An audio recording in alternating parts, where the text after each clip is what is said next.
Good evening, everybody, and welcome. You know, I'm absolutely flabbergasted when I look out and see 2,200 people attend a function like this to honor such a wonderful guy like Daryl Rodrock.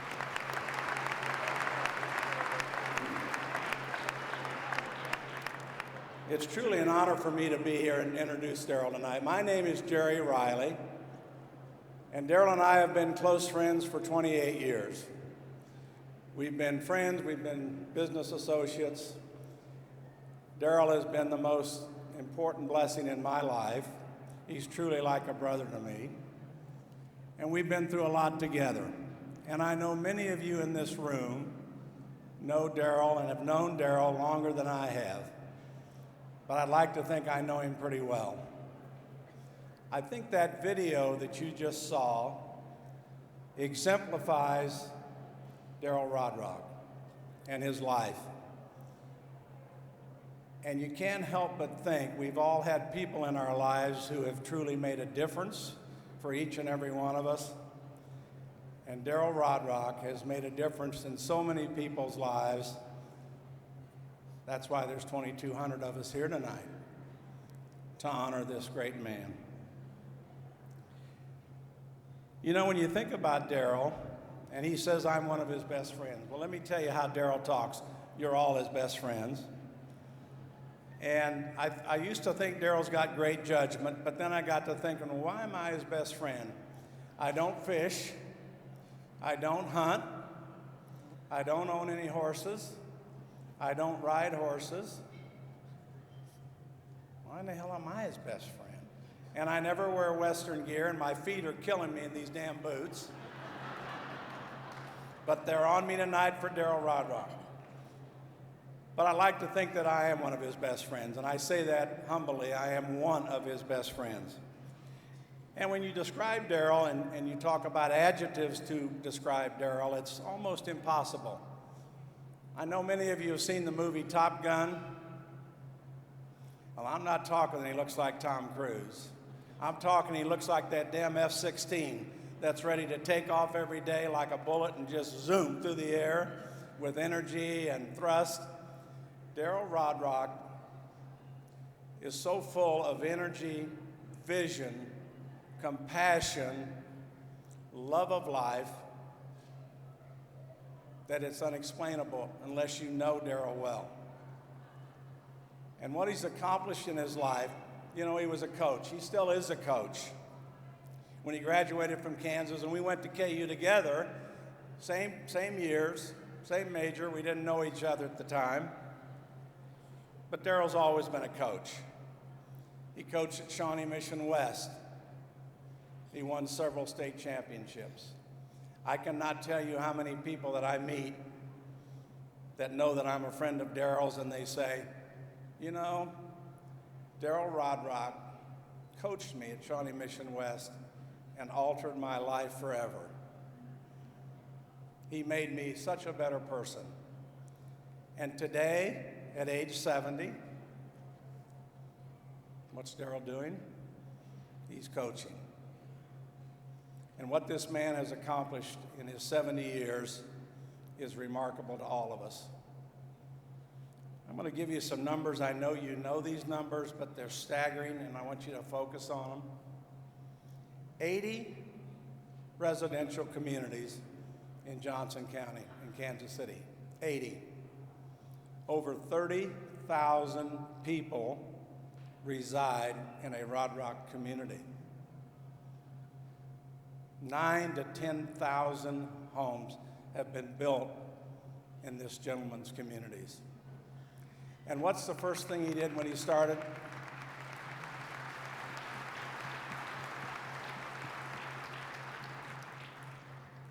What's the first thing that he did when he started his communities? You saw it on that video. Because of his background, because of his love of family, because of his love of kids, he started Moms Councils. So a Rodrock community is not only a beautiful place to enhance people's lives and to bring up your children in a safe, beautiful environment, But Daryl wanted to create an environment for family, for kids, and he sponsors events, and the moms counselors are so active, and they truly, truly make a difference in living in a Rodrock community. So his passion for what he didn't have as a child is so indicative of his whole philosophy in life. And we should all be proud. This man has made a difference for Kansas City, I think beyond any other gentleman I know in terms of residential development, but in terms of bringing people to the community and making Johnson County and Kansas City a better place to live. And he's helped so many people along the way. He's so generous, he's so charitable, he's so giving. He's got a heart of gold, and you all know that. So you can't help but love this man. So it's my honor tonight, it's my privilege to introduce my best friend, someone's like a brother to me, Daryl Rodrock.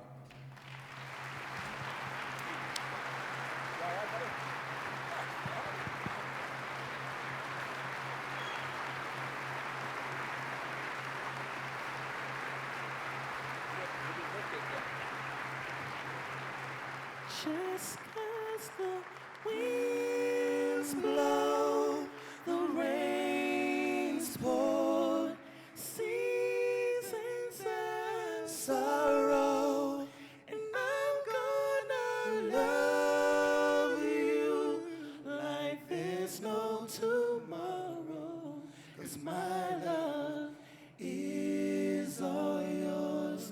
And just 'cause the winds blow, the rains pour, seasons and sorrow, and I'm gonna love you like there's no tomorrow, 'cause my love is all yours. 'Cause my love is all yours.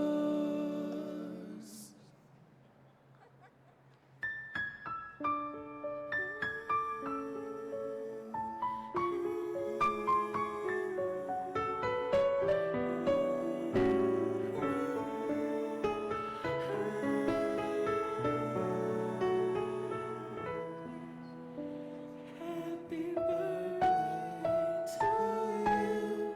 Happy birthday to you. Happy birthday, dear Daryl. Happy birthday to you. Happy birthday to you. Happy birthday to you. Happy birthday, dear Daryl. Happy birthday to you.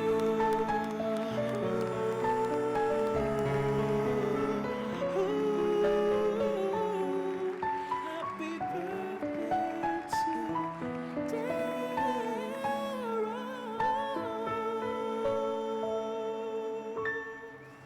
Daryl, we have a special gift for you from your employees, your agents, all the people that you influence on a daily basis who love you dearly. They have provided a beautiful birthday gift for you, my friend. Happy birthday. Oh, my heavens. A belt buckle that says Darol Rodrock Foundation. I can and I will.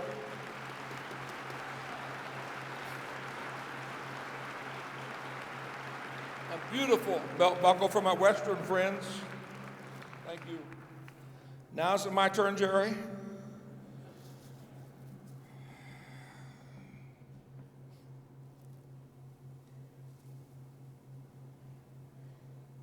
Well, all I can say is I'm overwhelmed.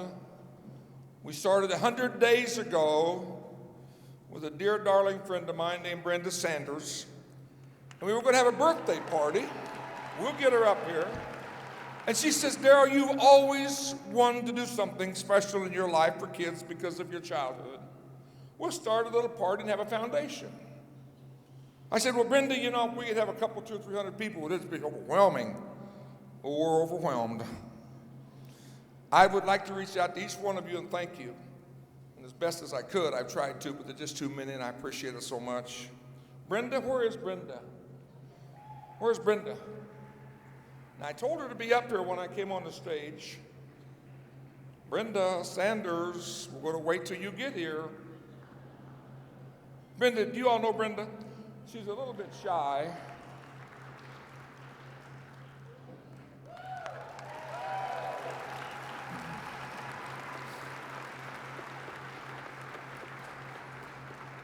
Come on, my darling dear. Brenda Sanders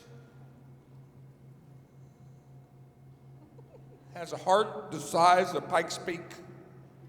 And when I told her about my childhood, as she's worked with me for many years, worked for some other builders, she said, Daryl, we're to do something to bring attention to what you want to bring attention to. This is her party, ladies and gentlemen. Give her a hand.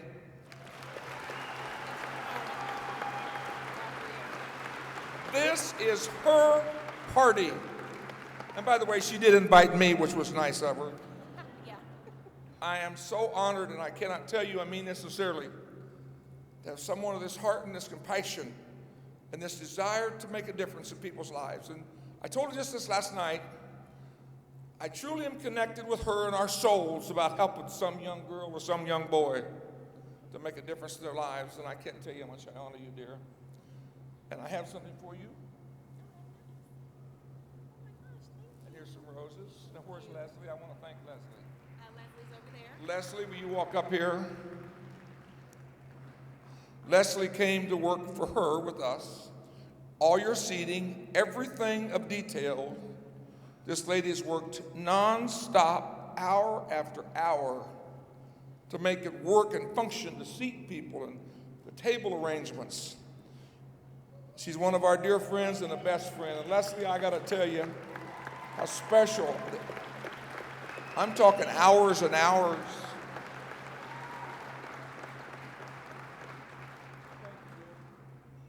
Thank you very much. Thank you both. Thank you.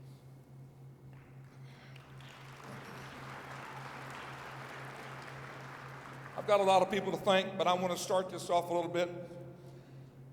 When I lived in the orphanage in Winfield, Kansas, which I think you saw some of the video, I was in foster homes and in the orphanage in Winfield, Kansas, was probably the turning point of my life. The state took us away from my mother, my brothers and sisters when I was 7, and they put us in the orphanage. And one Sunday, and those that know me very well know, I have a memory like a doggone elephant where the water hole is. The minister, we sat on the front row. It was a Lutheran church, Lutheran school, and Lutheran orphanage. And Reverend Zender, which Miss Pent, I'm going to introduce you to, Miss Torsher now, said, Jesus loves you. I'm 10 years old. I never heard the word love where I came from, and I sure as a dickens didn't know what Jesus was. So I went home to the orphanage on Sunday, and I said to Miss Minnie, she was our housekeeper. She took care of all the orphanage. And I said, there's some old boy named Jesus, and I want to meet. He loves me. Because, ladies and gentlemen, where I come from, there wasn't much about love. She said, he's dead and you can't know him. And this little boy was so devastated to think that somebody loved you. He was gone. So I went to school on Monday morning and had a little teacher. And I told this teacher about this story. And she said, no, Daryl. He's alive and you can know him and you're special.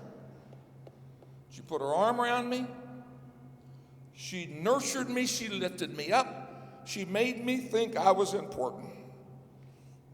Well, I've told this story 10,000 times in my lifetime about this little teacher. Well, a year and a half ago, as guilty as I can tell you I am, I said to myself, do you think she's still alive? I never took the time to thank her since I was 10 years old, 60 years ago. So I picked up the phone and called the Lutheran Children's Services, and I said, is there a teacher named Miss Pent? It took me a while to find her.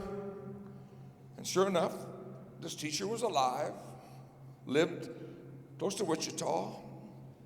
And I called her and I said, this is Daryl Rodrock. I was your student in 1954. You know what she said? Oh, yes, I remember you. I know you do, honey, but that's nice of you to say that. No, I remember your little brother named Donnie and your sister named Barbara. Would you please come up here, my dear? She is here tonight.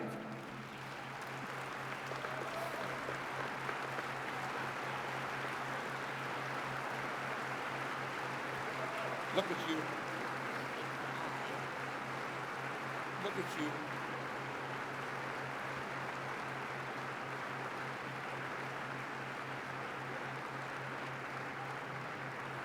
By the way, I fell in love with her when I was 10, and I'm still in love with her. I ran away for 90 days when I was 11 years old. 90 days I was by myself. After I left the orphanage, I ran away for 90 days and was picked up in Texas. And the only thing I had was no mother and no father. I had what this lady told me. And she told me I still had purpose and I was important and that somebody loved me. And I want to introduce her tonight because I'm going to tell you what I'm going to tell you. The story is about her. Like the story is about you. And she strictly put her arm around me and said I was important. You little worthless kid that nobody else wanted. I can't tell you how much it means to me.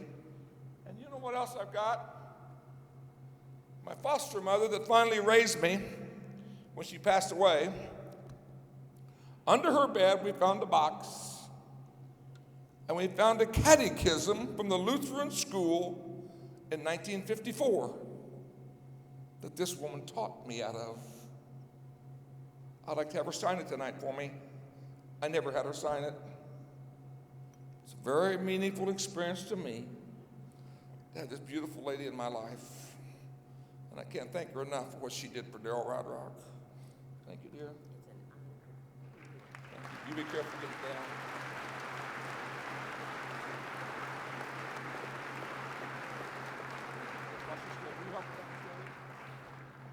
By the way, there's a book on your table, the blue books. If you all looked at those little blue books, a chance to. Paige could not be here tonight. Her mom and dad are back here. The students from Marysville, Kansas, I went to school with. Paige's mother-in-law passed away this afternoon.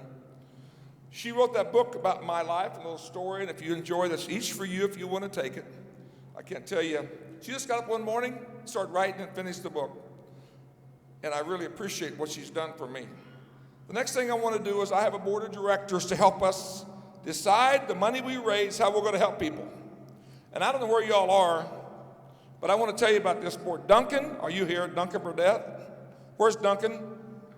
I can't see it. I'm just going to read off their names. Sarah Corliss, Ann Nickram, George Nigro, Judy Johns, Brenda Sanders, and my lovely teacher. Everyone on my board was either adopted or have adopted children. So when you share your love with us tonight about adopted or foster children, these people have raised and are raising foster children.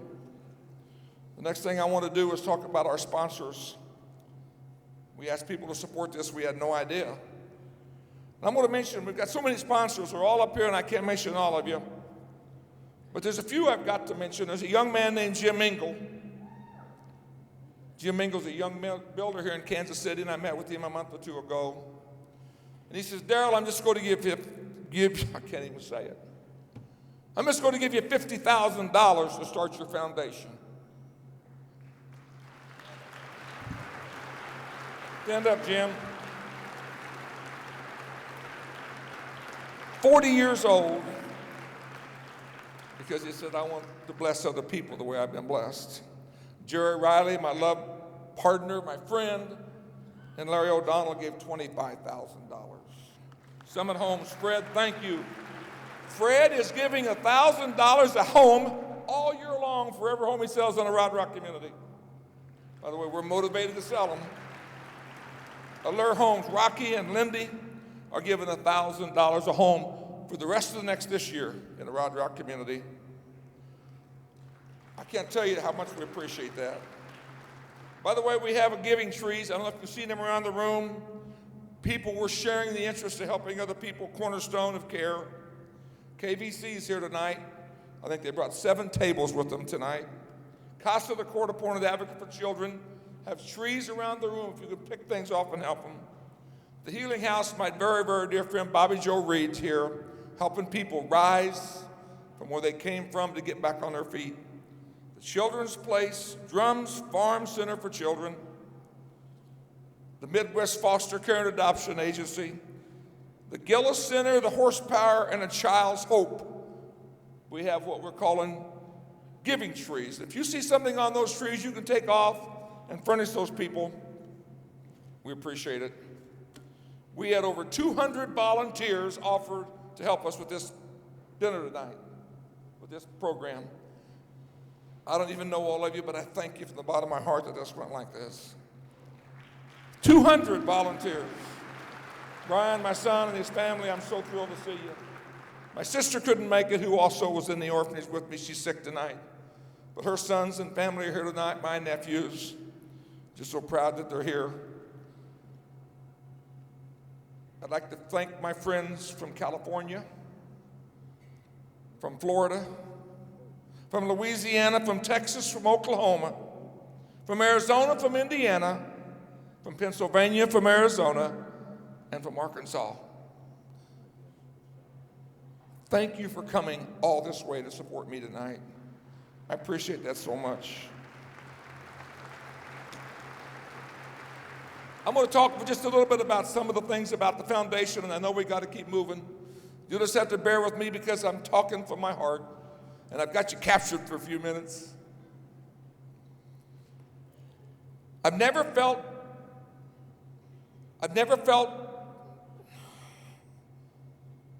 the love that I feel from friends that I feel tonight in my life. I don't know everybody here tonight, but I know a tremendous number of you for a long, long, long time.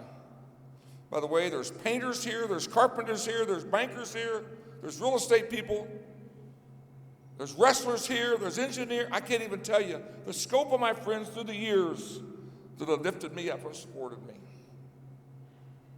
And I want to tell you what I think a friend is. You know, animals run in packs, wolves, for survival. I've always said that animals don't have friends. They run together for survival. And the Homo sapiens, the human being, is in the animal kingdom in biology. What sets us apart from the animal kingdom is a spiritual thought. For me to say, Kenny, you're my friend. For me to say, Nip, in the back room, you're my friend, is a spiritual thought. Because animals don't have friends. Homo sapiens don't. We are of a spiritual nature, a gift from God. I see each one of you tonight as a gift from God to me. I cherish you. I feel you're a gift of the Spirit to be my friend. And that's why I think through the years, I want to respect and treat people. And I wish I could just reach my arm around all my friends tonight and say how much I love you for what you've done for me. And in some small way, we're all connected through me, through us as friends. A gift to have JR and Maggie and Cleve and Diane, and I could go on and on and on. What a gift of the Spirit to honor and to cherish us as friends. By the way, I've always said I'll get more money. Don't you worry about Daryl Rodrock starving to death. But to have a friend you keep for life. And I honor our relationship tonight, our connection tonight as friends. And I hope tonight, by the time we finish this evening, we come together as we leave this place with a sense of friendship that has a bond, a commitment for our foundation. Because all of you knew what this was about tonight. It was about to help other people. And you came as my friend knowing that we're going to help people. And that's what I want to get done. I must tell you, when I look into the foster home problem, it is a magnitude that I can't believe. KVC is here tonight. My friend from Florida is here tonight that manages children. The magnitude is overwhelming to me. So what I'm trying to do is narrow down what we can do to help kids to make sure we have an impact. Because if there's one thing people say about me, I want to have an impact. I want to change something. I found out in Kansas that when you're 18, if you've been in a foster family and you're 18, the foster family no longer gets payment from the state. The state quits paying you to take care of them. Guess what that 18-year-old boy and 18-year-old girl do? They're on their own. They're on their own. Now let me tell you something. From my childhood, there was nobody to call, nobody to help you. And so we send this 18-year-old girl out. There's no mom and there's no dad. I'm finding I have a need to see if I can transition those people. They've had good foster care, and all of a sudden they have no help. So as I kind of analyze what I'm going to do with this, because people say, what are you going to do? What are you going to do? We haven't decided, but I think we're going to try to help those people not fail when they're so close to making the top of the mountain. One of my sayings is, and I got a bunch of them, one of my sayings is, mountain climbers fall the closer to the top they get. Stupid thought. I don't fall when I start. I fall when I'm almost there. And I think about these kids that's had good care, and now they're on their own. And they either go up or they go to the streets or drugs or alone and depressed. So I think I'm finding my need to help those kids. And I talked to two men last night at the pre-party, and I think I want to hire a counselor. I want to hire somebody to help you talk, visit, connect, find a job, find a place to live. And I talked to two men last night that said, bring them to me and I'll give them a job. Just last night I found two. So if I have somebody helping these kids get a job, believe in themselves, that's what I think. I think that's where I'm going. So I want to do the mechanical thing of helping them, but I want to do three other things. I believe this about myself, and I think my sweet teacher and my foster parents, LaVon and Ray, by the way, they had no children. They were a gift to my life, I tell you. And when I came with them, I wasn't much of a gift. I was pretty screwed up, and they just said they loved me, and I learned about unconditional love. And I don't know if you heard on the video when I said Ray reached over and touched me, 9th grade education. He was humming, he was always happy. 5'9", 180, little guy, farmer. I said, what the hell are you so happy about, man? I just that way. He said, I'm happy because you're in my life. He didn't say he's happy because I made straight A's. He didn't say I was happy because I cleaned the room. He didn't say I was happy except I was in his life. What a message for children. What a message for each of us. So what I want to do, besides helping kids get a job, here's what I want us to do in the foundation. I want to hire someone to help me believe, help them believe. We all have a gift from God. Everybody in this room has a gift from God. And I've taken that as a challenge to say, I got to accept that gift. No, I don't have a gift. You don't have a gift, do you? You got a gift? The wisdom to accept the gift and the courage to express what God gave you to serve Him. I want to teach young kids that because I want to tell you where I came from. You're not worried about a gift, you're worried about getting through the day. I want these children to know that God gave them a gift and they can use it to change their lives. The other thing I want to do when I coached, and by the way, Doug Hassick, are you here tonight? Where's Doug Hassick? Doug, where are you? I can't stand up, Doug, I can't see you. But way back here, my friend, I didn't know he was coming for sure. 40 years ago this month, He won a state championship for me in wrestling. 40 years ago, and we're still friends. Bob Nickler, are you here? Where's Bob? Is he here? Bob Nickler, one of my wrestlers, 37 years ago. Dave Robinson, my wrestler. They're all over here tonight. And you know what I learned? It didn't do me any good to say to you, you can win, young man. You can do it. What I learned is they had to believe they could do it. And what I found out is when we believe we can do something, we will do it. I want to teach these kids tonight, through your help, I want to help them believe in themselves. So they get a job or they go to school and we help them, they can stay because they believe in themselves. And that's what I want to do. And the third thing that I want to teach these kids, because I think it makes no sense if they get a job and they get to school, if they don't believe like you folks in this room, successful as you are. You can overcome adversity, you can make it, and you can do it. I learned a long time ago that I can't jump as high as Michael Jordan. I can't run as fast as somebody else. I'm not the biggest builder. I am the biggest developer. I weigh 260, by the way. So if there's any question about the biggest developer in Johnson County, I take the claim. My son's only about 200, so I'm way bigger. But I tell you what I can do, and what I want to teach people is to be the best you can be every day. I don't care about your past. I don't care about your parents. I don't care about anything about your life except today be the best you can be. You believe you can do it, and you understand your gift.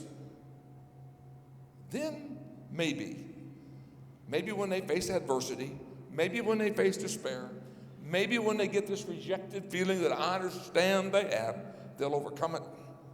Someone said to me, what's the difference in your life, Daryl? I don't know, but I believe what I'm telling you tonight. I believe what my parents said or didn't say, what my life happened or didn't happen. I know I can live today, and I want us to find a way to help those children. I want to close by telling you one more little story, and then we'll move on to the auction. I think life's a little bit like a falling star. All of a sudden we look up and there goes that shooting star across the sky like, oh my God, did you see it? Wasn't that something? Look at that comet on, wait a minute, it's gone. Where'd it go? Is it still going? We can't see it. By the way, I was 25 yesterday and I'm 70. It's like a fleeting moment. And the falling star of each one of us disappears, and we say, where did it go? I want this moment in our lives to join together and to say to each other, all the stars that I see out here tonight, this is the moment to be aware that you're here, that you're focused, that you genuinely want to be aware of a moment that this group of people can come together in a cause in our foundation that can help young lives. And I hope someday there will be another little Daryl that I can reach out like this young lady did and say, come on, and live a life to fulfill other people's lives. That's what I want. I thank you for coming. I'm going to introduce George Nagro now. George, where's George, my auctioneer?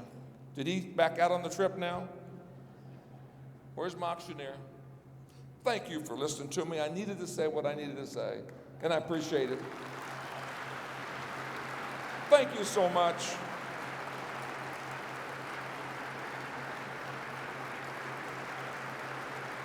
I love you and I thank you, my friends.